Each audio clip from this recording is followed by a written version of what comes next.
E já estamos de volta com o nosso programa Vida e Saúde, hoje falando sobre ansiedade. Conosco aqui o nosso querido Dr. Geraldo Balloni, nosso médico psiquiatra, que entende do assunto e brilhantemente está trazendo exemplos, enfim, às vezes assim, até com uma certa ar de graça, no sentido de quando ele cita alguns exemplos, mas em nenhum momento é um desrespeito, nem para a pessoa que é isso ou aquilo, ou seja, exemplificações de situações que a gente diz no dia a dia, mas em nenhum momento a gente perde o respeito com as pessoas. Aqui no Vida e Saúde a gente tem esse cuidado, esse carinho, viu? Então, doutor, que perguntas estão chegando? Primeiro eu quero agradecer aqui a nossa amiga Marli da Silva Prado, de Palmeira do Oeste, São Paulo. Equipe, vamos dar um aplauso, sabe por quê? Porque ela ficou sócia, minha gente. Olha que maravilha, né? Parabéns, dona Marli, Deus abençoe. Você viu a festa que a gente faz aqui com o sócio que chega? A gente agradece de coração. Doutor, muitas perguntas chegando aqui. A Maria de Fátima Ribeiro de Arara, São Paulo. Obrigado, dona Maria de Fátima. Tenho esquizofrenia, síndrome de pânico, ansiedade e até dor no peito.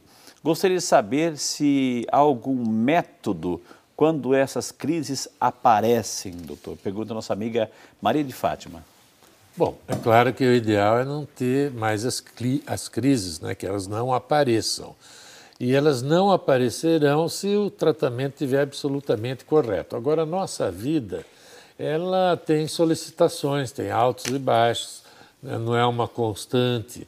A gente é submetido a uma série de desafios cotidianos muito importantes. Então, é impossível a pessoa manter uma uniformidade emocional o tempo todo. Mas temos o recurso do tratamento. Você pode tanto fazer um tratamento médico, como nós já explicamos aqui mais de uma vez, ou até um tratamento psicológico, que é um acompanhamento psicológico que vai ensinar a pessoa a trabalhar um pouco melhor essas emoções, ou seja, como que ele vai usar aquilo dentro do psiquismo dele para atenuar, para aliviar, para ter controle. O ideal seria ter controle e não deixar de ter ansiedade. A gente viu, doutor, uma das respostas lá atrás, inclusive que às vezes as maneiras que a gente tem de compensar essas situações, enfim, de ansiedade, de aceleração, uns vão para o alimento, né? E aí tem o problema da obesidade, toda essa questão.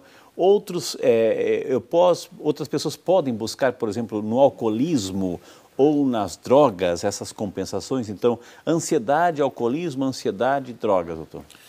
Isso, pode sim. E, inclusive, é um sério problema a relação do alcoolismo com a ansiedade. Por quê? Porque um dos quadros ansiosos, e um daqueles mais chocantes, mais exuberantes em sintomas, mais coloridos em sintomas, é a chamada síndrome do pânico. Tem muita gente que alivia a síndrome do pânico bebendo uma dose de álcool, de bebida alcoólica, e evidentemente aumentando a probabilidade de desenvolver uma dependência se ele começar a ter essa atitude como rotineira, ou como todos os dias, ou como mais de uma vez por dia. Uma outra situação é a que nós comentamos aqui antes, a fobia social. A fobia social ou ansiedade social é aquela que inibe muito a pessoa de participar da sociedade, ou seja, de chegar numa festa, num ambiente com pessoas pouco conhecidas ou desconhecidas, de começar uma conversa, de levar um assunto adiante. Então, para ele se sentir mais descontraído, mais livre, liberado, eloquente, falante, ele acaba fazendo uso da bebida alcoólica, mas, insisto, corre o risco de se tornar uma rotina tão grande que a pessoa acaba desenvolvendo uma dependência. Então, essa relação alcoolismo ou dependência química tem, sim, uma relação muito intensa com a ansiedade. Doutor, a Tereza Eusébia de Via Flores, Rio Grande do Sul. Obrigado, dona Tereza, Deus abençoe a senhora, viu, querida? Gostaria de saber se a ansiedade pode dar feridas e dores na boca, coceiras, pruridos, né, na pele, inclusive na cabeça. E pode desencadear sintomas como esse, doutor?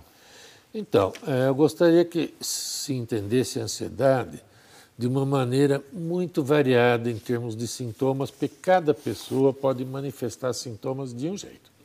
Inclusive, tem quadros onde a pessoa se automutila, quer dizer, se corta. Passa uma lâmina no braço, às vezes na coxa. É um quadro de ansiedade dessa automutilação. Outros ficam se autoferindo. Qualquer carocinho que tem na pele, raspa, até machucar, até sangrar. Isso normalmente fica no antebraço, no braço, ou às vezes na perna, ou no rosto, o que também afeta muito.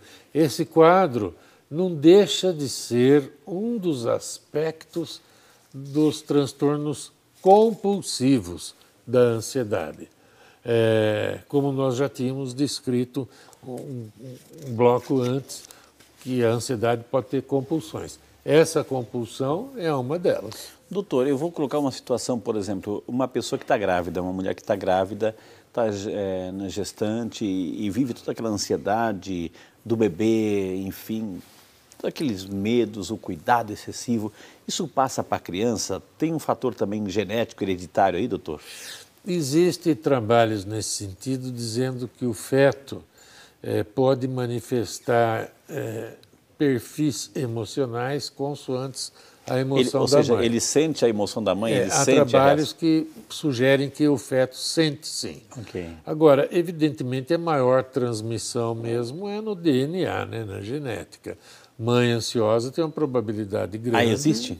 Tem muito. Olha só. Eu sempre pergunto, tem mais alguém na sua casa que tem essa ansiedade? A pessoa sempre enumera alguns parentes, vários parentes, né? E o inverso é verdadeiro. Às vezes vai uma família levando um filho, uma filha, e começa a se queixar, mas como se estivesse repreendendo o filho. Ele é muito ansioso, ele é muito preocupado, ele não sabe ter paciência.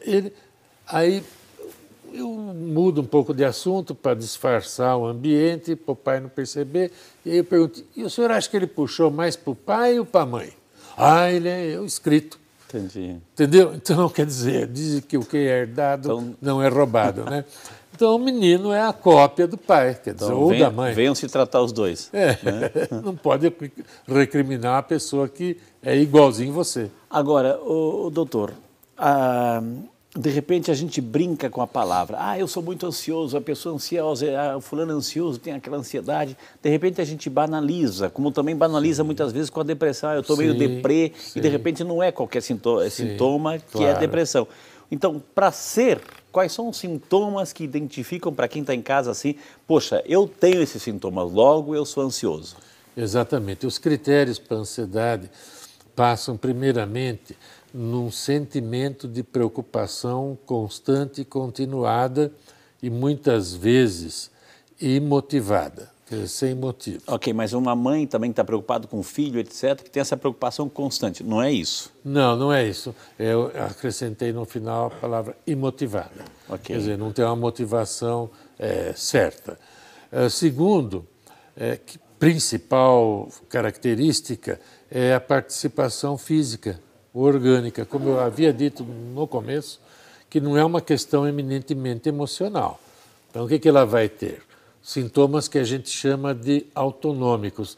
O nome não é muito fácil de lembrar, mas vocês vão lembrar. Lembra quando eu disse que tem dois sistemas nervosos autônomos? Sistema nervoso simpático e o parasimpático. Isso.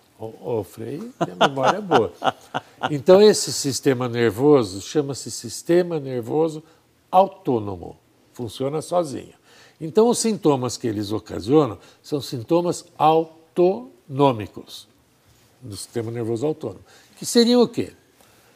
Sudorese, mãos frias, palpitação, falta de ar, alguns formigamentos, mal-estar digestivo, enfim, são um conjunto de sintomas mediante aquele quadro anteriormente que eu disse que é preocupação constante, exagerada, sem motivação suficiente. Esses são os dois critérios básicos para que você comece a pensar na possibilidade de uma ansiedade. E tem as ansiedades patológicas, que aí dispensa qualquer outro diagnóstico, que é a síndrome do pânico, a fobia, o toque, transtorno obsessivo compulsivo também, e as somatizações, que nós falamos bastante aqui, das somatizações. Então, para eu identificar que eu sou ansioso, tem que ter... Os principais são esses dois sintomas. O sintoma de preocupação continuada, exagerada e motivada, e os sintomas autonômicos, os sintomas Num físicos. relacionamento, né, digamos assim, até amoroso, de seleção amorosa, no sentido de namoro, etc., se um percebe que o outro tem esses quadros, como lidar, doutor? Sem desfazer, esse que é o né? grande problema. Nós temos milhões de cientistas psicológicos no mundo que acham que a sua maneira de agir é a mais correta. Não adianta, por exemplo, ressaltar a dificuldade do outro, a alteração do outro. Falar, mas você é muito nervoso, você tem falta de pensamento positivo, você não tem autocontrole, você não é segura de si. Quer dizer, esse tipo de crítica não estimula a pessoa a melhorar. Muito pelo contrário, a pessoa vai se sentir mais diminuída ainda a cada vez.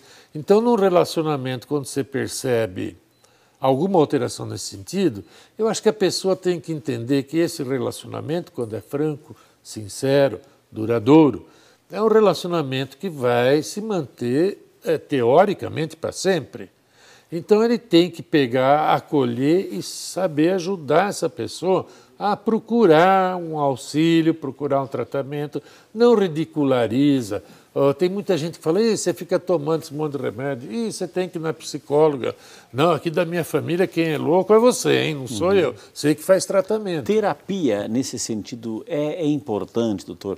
Eu digo assim no ponto de vista de você se conhecer, né? Você conhecer suas reações, suas emoções, como lidar com situações tensas ou limites.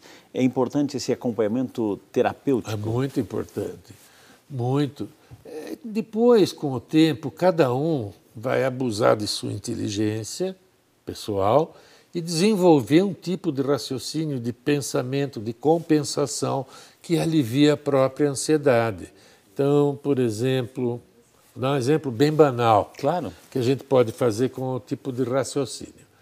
É mudar um pouquinho sua escala de valores. Que tipo? Eu estava preocupado em ter que pagar essa conta e amanhã ir numa festa que eu não queria ir, fazer tal coisa, aquilo está me mobilizando ansiosamente. Quer dizer, eu estou atribuindo para esses eventos, até então triviais, um valor que talvez eles não tenham. Então, eu tenho que pegar a minha escala de valores e falar assim, não, na minha escala de valores, o sorriso do meu filho, a saúde do meu neto, são mais importantes. Eu não posso me desgastar tanto mobilizando a minha saúde por causa disso.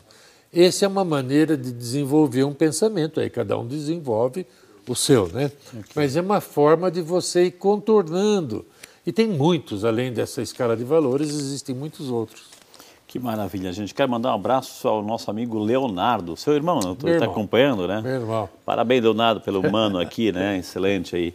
E também a equipe, antes de chamar o intervalo, eu quero que vocês novamente uma salva de palmas, porque a nossa amiga Dona Aparecida Cristina da Silva, de Diamante, lá na Paraíba, acaba de ligar pra gente, ela ficou sócia. O que ela merece, super time? Uma salva de palmas, muito obrigado. Gente, vamos chamar mais um intervalo, na sequência mais algumas dicas aí com o doutor Geraldo sobre o assunto ansiedade. E é claro, aquele momento de oração que eu quero rezar com você e por você. A gente volta já.